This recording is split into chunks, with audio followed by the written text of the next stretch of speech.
नमस्कार विद्यार्थी मित्रांनो, आपले स्वागत आहे आपल्या यूट्यूब चॅनल महाराष्ट्र एक्झाम प्रिपरेशनमध्ये. तर मित्रांनो बघा, गट क चे पण रिझल्ट लागले आहेत, आणखी जे राहिलेले रिझल्ट आहे तसेच नवीन बाकीचे ड चे पण रिझल्ट लागले आहेत बघा मित्रांनो. तर आज कोणते रिझल्ट प्रसिद्ध करण्यात आलेले आहे बघूया मित्रांनो.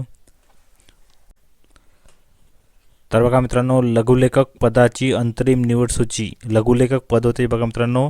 तर लघुलेखक या पदाची निवड सूची प्रसिद्ध करण्यात आलेली आहे. ठाणे मंडळाची, नाशिक मंडळाची, लातूर मंडळाची, कोल्हापूर मंडळाची, पुणे मंडळाची, नागपूर मंडळाची, औरंगाबाद मंडळाची या सर्वांची लघुलेखक पदाची जी अंतरिम निवड सूची आहे प्रसिद्ध करण्यात आलेली आहे बघा मित्रांनो.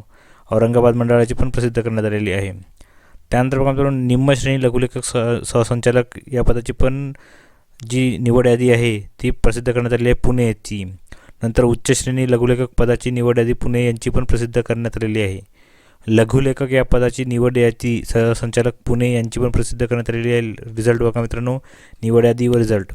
नंतर उच्च श्रेणी लघुलेखक नागपूर मंडळ याचा पण रिझल्ट प्रसिद्ध करण्यात आलेला आहे बघा मित्रांनो. तुम्ही जो आहे दस्तऐवजच्या समोर क्लिक करून याची PDF डाउनलोड करू शकता. त्यानंतर बघा मित्रांनो, स्टाफ नर्स प्रायव्हेट मेल या पदाची निवड सूची उपसंचालक ठाणे यांची प्रसिद्ध करण्यात आलेली आहे. गट ड चे रिझल्ट बघा मित्रांनो. अंतरिम निवड सूची जिल्हा शल्य चिकित्सक कार्यालय उल्हासनगर याची, तसेच कार्यालय ठाणे, सिंधुदुर्ग, सांगली, रत्नागिरी, रायगड, परभणी या सर्वांची बघा मित्रांनो जिल्हा शल्य चिकित्सक पदाची रिझल्ट प्रसिद्ध करण्यात आलेला आहे. नंतर बघा मित्रांनो, selection list for the post of x-ray scientific officer Thane. ठाणेमधलं बघा मित्रांनो जे एक्स-रे सायंटिफिक ऑफिसर आहे या पदाची सिलेक्शन लिस्ट प्रसिद्ध करण्यात आलेली आहे. आता गट क चे रिझल्ट जे आहेत ते प्रसिद्ध केलेले बघू मित्रांनो. वाहन चालक पद आहे गट क संवर्गातील, तर ठाणे मंडळ, पुणे मंडळ, नाशिक मंडळ, नागपूर मंडळ, लातूर मंडळ या सर्व तसेच यांची रिझल्ट प्रसिद्ध करण्यात आलेली आहे.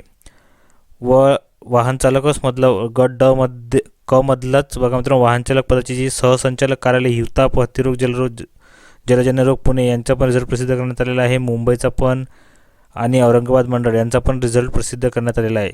यामध्ये गुणवत्ता यादी व निवड यादी दोन्ही प्रसिद्ध करण्यात आलेल्या आहेत. आणखी बघा मित्रांनो, गट क संवर्गातील बघा मित्रांनो, अधीक्षक मनोविकृती पदाची जी लिस्ट आहे ते पण प्रसिद्ध करण्यात आलेली आहे. नंतर भौतिकोपचार तज्ज्ञ पदाची पण रिझल्ट प्रसिद्ध करण्यात आलेला आहे.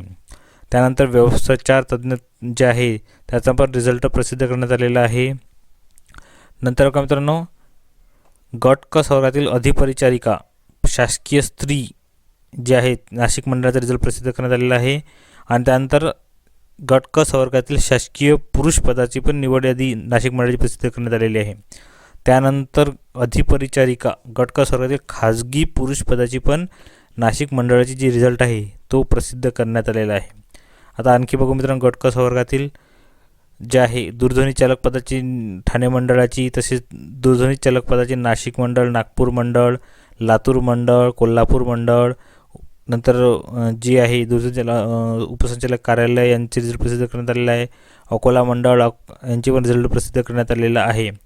नंतर बघा मित्रांनो, गट ड संवर्गातील बघा मित्रांनो, राज्य क्षयरोग नियंत्रण व प्रशिक्षण केंद्र यांच्या नागपूरचा रिझल्ट प्रसिद्ध करण्यात आलेला आहे. त्यानंतर गट क संवर्गातील जिल्हा शल्य चिकित्सक कार्यालय यामधला सोलापूरचा रिझल्ट प्रसिद्ध करण्यात आलेला आहे. गट ड मधला शल्य चिकित्सक कार्यालयाचा प्रसिद्ध करण्यात आलेला आहे. असे बघा मित्रांनो रिझल्ट प्रसिद्ध करण्यात आलेले आहेत. तुम्ही बघू शकता. याची लिंक तुम्हाला डिस्क्रिप्शन बॉक्समध्ये मिळून जाईल. तो क्लिक करून तुम्ही या पेजवर याल. नंतर तुम्ही ज्या पदाकरता अर्ज केला असेल त्याच्यासमोर बघा मित्रांनो दस्तऐवज जे लिहिला आहे त्यावर क्लिक करून तुम्ही त्याची PDF डाउनलोड करून चेक करू शकता. तर बघा मित्रांनो, अशाच अपडेट करत आपल्या चॅनलला सबस्क्राईब करून ठेवा. सर्वांना ऑल द बेस्ट. धन्यवाद.